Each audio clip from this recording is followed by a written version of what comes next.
5 ఇల్లుల కంటే ఫస్ట్ నా పేరే ఉండాలా? ఎందుకు లేదు? నాకు 3 పిల్లలు, నా కొడుకు ఇప్పుడు రేపు ఎగ్జామ్ రాస్తున్నాడు, 8 సంవత్సరాలు కొడుకున్నాడు, నా పాప 3 పిల్లల ఆధార్ కార్డు.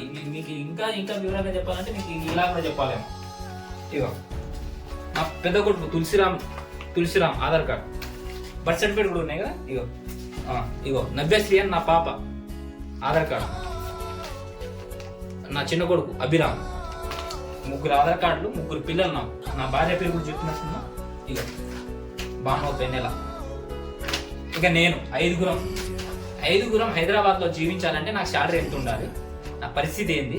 ఒకవేళ నాకంటూ అంత కొంత ఏదైనా కంపెనీలో చేయగలుగుతున్నా, నాలాంటి మాట్లాడలేని ప్రభుత్వం ముందు వాళ్ళ పరిస్థితి ఏంది? ఎవరితో చెప్పుకోవాలి వాళ్ళ బాధ? మీరు తక్షణమే మీతో చేత కాకపోతే మీరు ఇంటింటి పాలన, ప్రజాపాలన పెట్టారు కదా.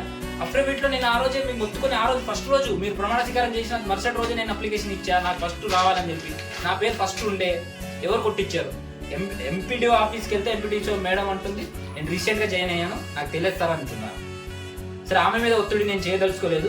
నాకు ఏదైనా ఆమె ఇంకో మాట అనేది, సార్ మీరు ఆవేశపడకండి, నెక్స్ట్ 2వ విడతలో మీ పేరు మొదటి వచ్చేటట్టు నేను చూస్తాను, అది మార్చిలో ఉంది, ఆ 2వ విడతలో మీ పేరు వచ్చేటట్టు చూస్తాను సార్ అని చెప్పి ఆమె రిక్వెస్ట్ చేసింది. ఆమె రిక్వెస్ట్ మేరకు నేను తిరిగి రావడం జరిగింది. నాకు సమయం లేదు, కానీ నేను ఈరోజు నాకు ఇప్పటికి చెప్తున్న మిత్రులారా, నా తాతల పేరు మీద ఉన్న భూమి కూడా రేపు నా పేరు మీద చేయించుకుంటాను. ఎందుకు? ఎవరు వదులుకుంటారండి? ఎవరి సొమ్మని? ఇప్పుడు నా పేరు మీద ఒక్క భూమి లేదు. రేపు మా తాతగారు చనిపోయారు, మా నాన్నగారి పేరు మీద ఉంది, మా నాన్నగారి పేరు మీద నా పేరు మీద రావద్దా? రేపు నా పేరు నుంచి నా కొడుకుల పేరు మీద రావద్దా? కలెక్టర్ ఆఫీస్కి వెళ్తాం, చేయించుకుంటాం. ఇది కాదు, పేదల పుట్ట ఈ నాయకులు ఎవరు కొడుతున్నారు అనేది నా ఆవేదన. నాకే జరిగింది ఆ అన్యాయం, అలాంటప్పుడు మీకు జరగట్లేదని గ్యారెంటీ ఏంటి? ఇప్పుడు నాకు ఈ ప్రభుత్వం ఇచ్చింది, నాకు రేషన్ కార్డు ఇచ్చింది, మా కుటుంబం 5 అని చెప్పి 30 కిలోల బియ్యం ఇస్తున్నారు. 30 కిలోల బియ్యం ఇస్తే నేను ఎక్కడ రోడ్డు మీద పెట్టుకొని తినాలా, ఎక్కడ పెట్టుకొని తినాలా? రేవంత్ రెడ్డి గారు చెప్పు, ఎక్కడ పెట్టుకోవాలి? నేను నాకు ఇల్లు లేదు. ఇల్లుకు నేను దరఖాస్తు 2019 నుంచి పెట్టుకుంటున్నా. నువ్వు ముఖ్యమంత్రి అయిన తర్వాత కూడా నేను రిక్వెస్ట్ గా మీ ప్రజాపాలనలో నేను రిక్వెస్ట్ లెటర్ రాసి, ఈ రోజు లెటర్ రాసి మరీ ఇచ్చొచ్చా. దానికి ఎంపీడీఓ సార్ గారు మేడంతో ఆ ఫోటో కూడా చూపించా కదా, క్లియర్ కట్ గా ఉంది. ఇలాంటి సర్పంచులు కానీ, ఇలాంటి అవసరం లేని నాయకులు, సర్పంచ్ అయినా, ఎంపీటీసీ అయినా, ఎంపీపీ అయినా, జడ్పీటీసీ అయినా, వీళ్ళు ఎందుకు, ఎమ్మెల్యేలు ఎందుకు వీళ్ళందరూ తీసేసి డైరెక్ట్ కలెక్టర్, డైరెక్ట్ రాష్ట్రపతి పాలన, గవర్నర్ పాలన పెట్టు, ఇక అయిపోయింది. ఆ ప్రజల సమస్యలైనా నెరవేరుతాయి. ఎందుకు వీళ్ళు మధ్యలో దోచుకు తినడానికా? ఎవడు నిజాయితీగా, ఎవడికి వెనుకబడి ఉంటున్నాడు, వాడికి ఎవడికి రావాలి, ఎవడికి ఇస్తున్నావు? హైదరాబాద్ లో ఉన్నాడంటే కోటీశ్వరుడా? కిరాయి ఇంట్లో ఉంటున్నా నేను, ఈ ఇంటికి 6-7 వేలు కిరాయి కట్టుకుంటున్నా కరెంట్ బిల్తో. ఎవరు చెప్పుకోవాలి నేను కాదా? ఒక నెల శాలరీ రాకపోతే తను దించుకోవాలి, రోడ్డు మీద పడాలనా? కుటుంబాన్ని తీసుకొని బయటకు పడాలనా? ఒక మనిషి ఆవేదన మీకు అర్థం కాదా? మొత్తం తిరిగితే కానీ అవ్వని పనులా. ఒక రోజు ఒక తెల్ల రేషన్ కార్డు కోసం ఒక సామాన్యుడు ఎన్ని రోజులు తిరగాలండి? ఒక తెల్ల రేషన్ కోసం ఎన్ని రోజులు తిరగాలి? ఒక గర్భిణీ స్త్రీ గవర్నమెంట్ హాస్పిటల్లో డెలివరీ అవ్వకపోతే, ఆమె గవర్నమెంట్ ఇంటికాడనే పురుడు చేస్తే, ఆడపిల్లకి బర్త్ సర్టిఫికేట్ ఇవ్వడానికి మీరు ఎన్ని అరాచకాలు మీ దగ్గర? ఈ గవర్నమెంట్ ఆఫీసులు, ఎంఆర్ఓ ఆఫీసులు, ఎంపీడీఓ ఆఫీసులు వీళ్ళు పెడుతున్న చిత్రహింసలు మామూలుగా కాదు. ఇది ప్రభుత్వాన్ని ఎలా అంటే, ఈ ప్రభుత్వ అధికారులకు వీళ్ళకి జీతం ఇవ్వడం దండగా, ప్రజా సొమ్ములు లూటీ చేసుకుంటా, ప్రజలు మేము కడుతున్న పన్నులతో మా పనులు బాగా చేయండి రా నాయన అంటే, ఒకడంటాడు రేపు రాపో, సార్ రాలేదు పో, విఆర్ఓ సార్ రాలేదు పో, కలెక్టర్ సార్ లేడు. ఏం గాడుదలు కాస్తున్నారా? 8 hours డ్యూటీ చేతనట్లే మీకు? ఇంకెందుకు మరి? మీకు మీ చేతి కింద ఇంత, మీకు ఇంత జీతాలు, మీ కుటుంబాలు హ్యాపీగా ఉంటే చాలా, మీతో లేటన్నా పోండా. అందుకే ఈ దేశం ఇట్లా తగలబడుతుంది. అందుకే నేను ప్రతిరోజు మొత్తుకుంటున్నా, మారండి, అప్డేట్ అవ్వండి. ఈ రాజకీయ నాయకు ఈ వీడియో ముఖ్యమంత్రికి వెళ్ళేటట్టు చూడు మిత్రమా. ఈ వీడియో ముఖ్యమంత్రికి వెళ్ళాలి తక్షణమే. ఒక మనిషి, సగటు మనిషి ఆవేదన ఏందో అర్థం కావాలి. నేను ఇన్ని డాక్యుమెంట్ ఎవిడెన్స్, నేను ఎస్టీనా కాదా అని చెప్పి కాస్ట్ ఇన్కమ్ తీపించేది ప్రూఫ్ ఎక్కడ పెట్టేది? కులం సర్టిఫికేట్ చెందిన అని చెప్పి నాకు కాస్ట్ ఇన్కమ్ ఉంది, కులానికి సంబంధించిన. ఒక్క నిమిషం మీకు అన్ని చూపిస్తే కానీ, ఈ ఒరిజినల్ డాటా నేను చూపించి ఇప్పుడు మీరు అనేది మెనో అనుకున్నారు. మెనో కాదు, ఇదిగో వీళ్ళ చిట్ట ఒక్కొక్కటి ఉంటుంది, మామూలుగా ఉంటుంది కాదు. వీళ్ళ చిట్ట ఎట్లుంటుంది అంటే, ఇదిగో ధృవీకరణ పత్రం అని ఒకటి ఈరోజు మళ్ళీ రాసి ఇచ్చిన. ఇదిగో నా ఇన్కమ్ నాకు వస్తున్న ఇన్కమ్ అని చూపించిన నేను, ఇన్కమ్ సర్టిఫికేట్. ఇది ఇంకోటి కాస్ట్ ఇన్కమ్ సర్టిఫికేట్ ఉంటున్నారు. కాస్ట్ ఇన్కమ్ సర్టిఫికేట్ ఇవ్వ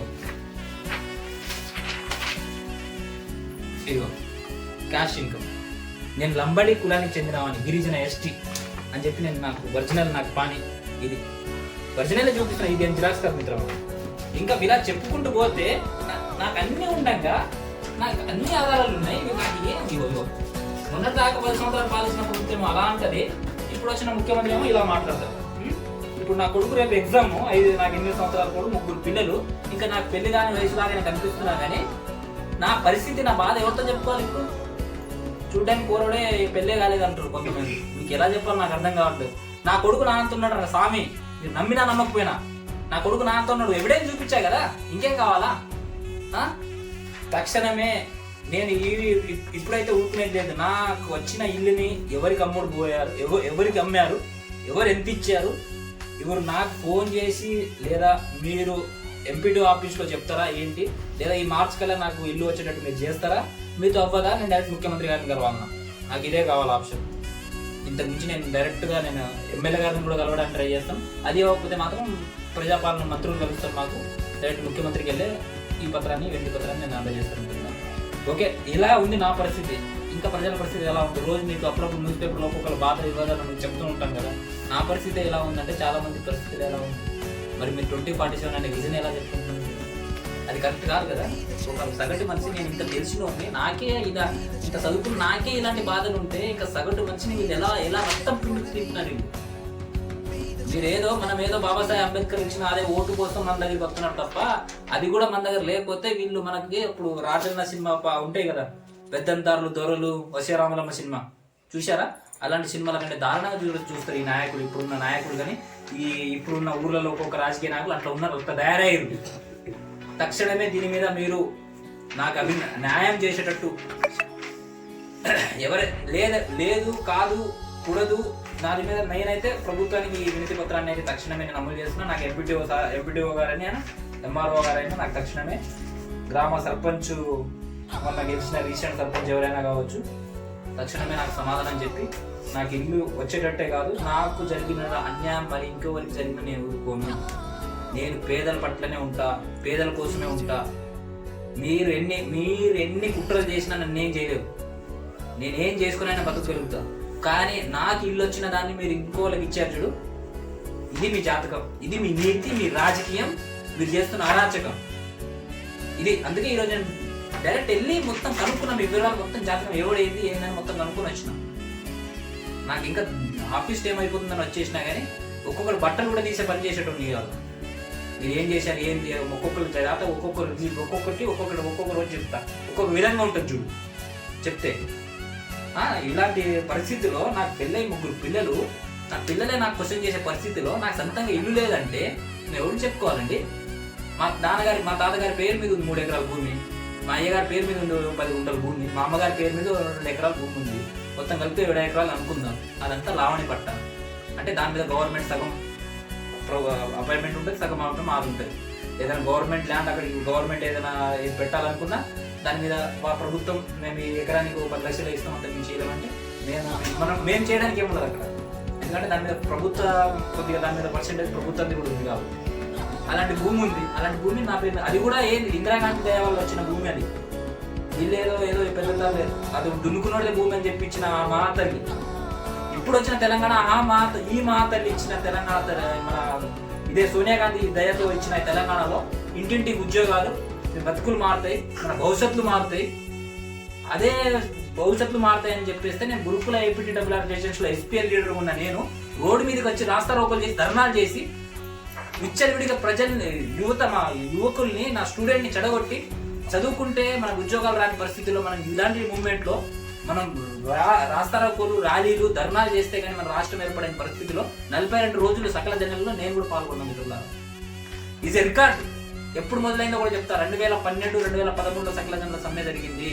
అప్పుడు మనకి ఆర్టీసీ కానీ రైల్వే శాఖ కానీ అన్నిటికీ బంద్ చేసి పిచ్చి ప్రభుత్వం మన అప్పుడు కోదండరామ్ అని ప్రొఫెసర్ కోదండరామ్, ఇప్పుడున్న కోదండరామ్, ఇప్పుడు స్కూల్కి అన్నిటికీ ప్రొఫెసర్, ఆయనతో కన్విన్స్ చేసి ఈ కల్వకుంట్ల చంద్రశేఖర్ అప్పుడు నిరాహార దీక్ష చేస్తున్నప్పుడు ఒక్కొక్క ప్రాణాలు పోయిన, 1 కాదు 2 కాదు 1200 మంది అమరవీరులు అయితే కానీ రాష్ట్రం ఏర్పడాల.